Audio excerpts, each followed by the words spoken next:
Welcome back, everyone. So, probably like many of you, take advantage of the Black Friday deals. I'm not sure that everything I'm talking about is going to be a year-long thing, but for right now, at least, I'm going to say it's temporary.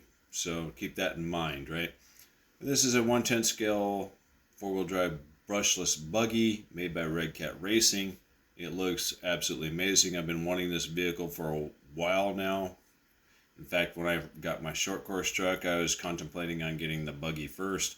They've done some cosmetic changes from what I understand and maybe some other changes.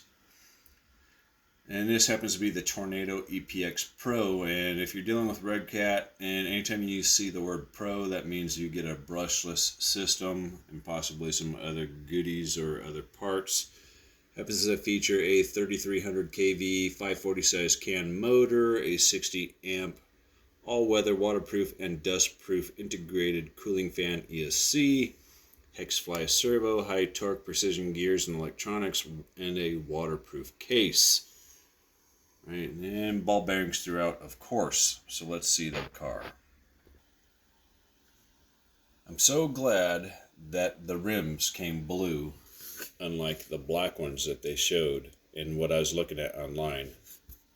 That just looks so much better. Blue rims, blue stripes, blue rims.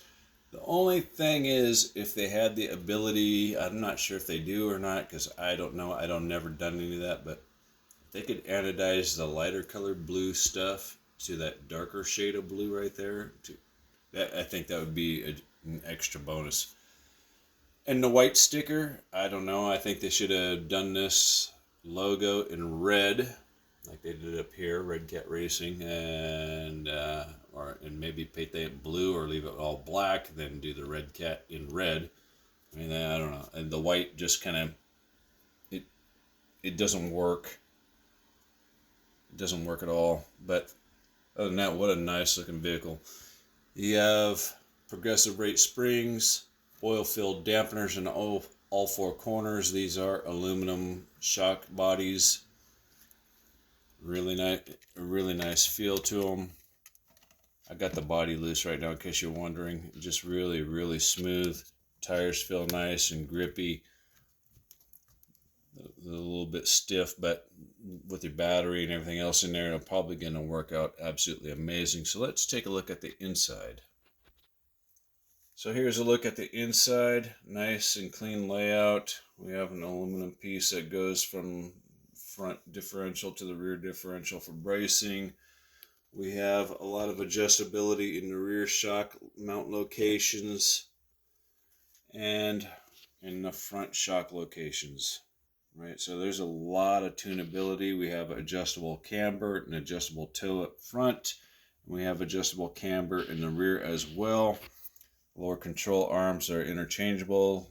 Right rear can go to left front, right rear, etc. on all four corners.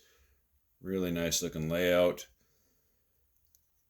Redcat recommends a 5800 milliamp hour battery, if I remember correctly, and that makes sense for left-right balance. Right, you got all this stuff weighing it down on this side of the vehicle. You want something nice and heavy on this side of the vehicle to give it that balance. And if you don't have a 5800, you can't get this in a fully ready to run version with a battery and a charger. I already have many batteries and a charger, so I'm not worried about it. But if you have a small, let's say you have a 3500, you can add weights, like some lead sticky weights that you put on your automotive car to kind of weigh down the vehicle. I'm very surprised about the rear spoiler. Despite it being held on by two speed clips, it is really rigidly mounted. It is nicely made out of hard ABS plastic. Just well set up. And the other thing is, I'm not sure how well this is going to pick up on camera, is that it is adjustable as well. Focus. You don't want to focus right there. Let me back out just a little bit. But the angle of attack, anyway, on the rear wing can be adjusted as well. Just a super clean, nice looking car. I wish they'd have put the frame rails up a little bit higher. I'd like to see like a half of an inch. This is more like a quarter of an inch, maybe 5/16 from the bottom to the top. I'd like to see that more to help protect it a little better from dust and debris. Some people put nylons, like women's nylons, over the fan and ESC. That's another good idea to help stop the small rocks and the small twigs and stuff, which I had many problems before in the past in all vehicles. And normally what I do is I relocate the ESC to on top of here to help put it up a little bit higher. That's what I normally do, but I think in this case, I'm just going to go ahead and get some pantyhose and I'll cut them up and put a rubber band around it and see if that works out. Because I've never tried that idea before. I forgot where I saw it from. It was someplace on YouTube, but that was a good idea to do that. What an amazing deal. Tower Hobbies, $179.99. What an idiotic gimmick price that is. They just call it $180. I mean, you add 1 penny to it, it's $180. However, during the Black Friday sales event, I also got a $20 like store credit to use towards my next purchase. I don't know if they do that all of the time. This is the first time I've ever shopped at Tower Hobbies.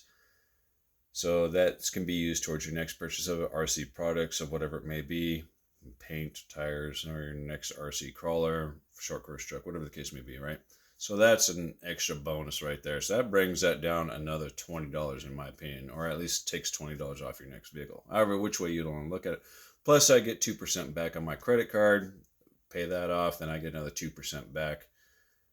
So it works out in the end. It's actually cheaper than paying for it in cash with my debit card. It just worked out better that way. Other than that, I hope you guys have a good deal and a good Thanksgiving, and good luck shopping for finding what you want.